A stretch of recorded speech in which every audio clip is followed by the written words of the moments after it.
So in 2008, a pseudonym white paper was posted by Satoshi Nakamoto.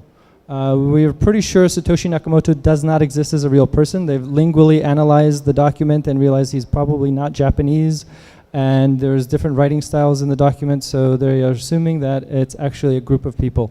There's a very short list of people that could actually write such a document, so they kind of know, but nobody's admitting to it. Whoever it is, though, owns about $100 million worth of Bitcoin, so they maybe have their own reasons for tax purposes to remain anonymous. But it wasn't until 2009 that the Bitcoin network actually started, and that's when basically some hackers on the internet got together and created a proof of concept implementation of this white paper.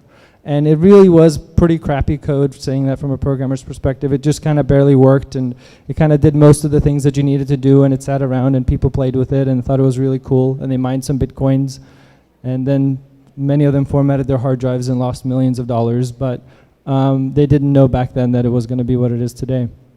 It wasn't until 2010 that it was actually first time somebody paid something in Bitcoins.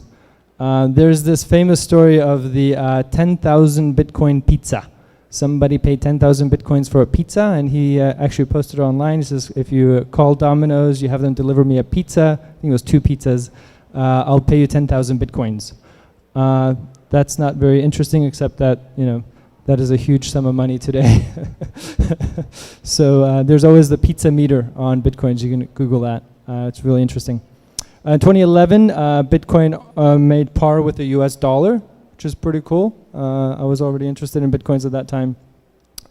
So it's been a really fast adoption, really, by any standard, going from white paper to the dollar in 3 years, if you look at the metric that way.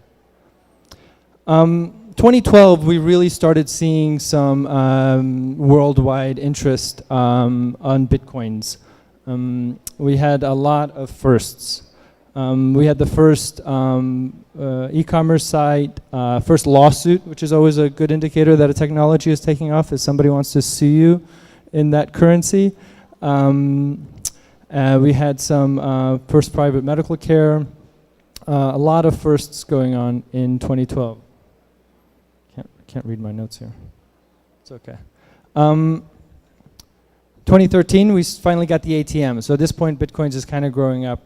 People are using it online. They're using it for e-commerce. The market cap of Bitcoins passed $1 billion US. So there we go.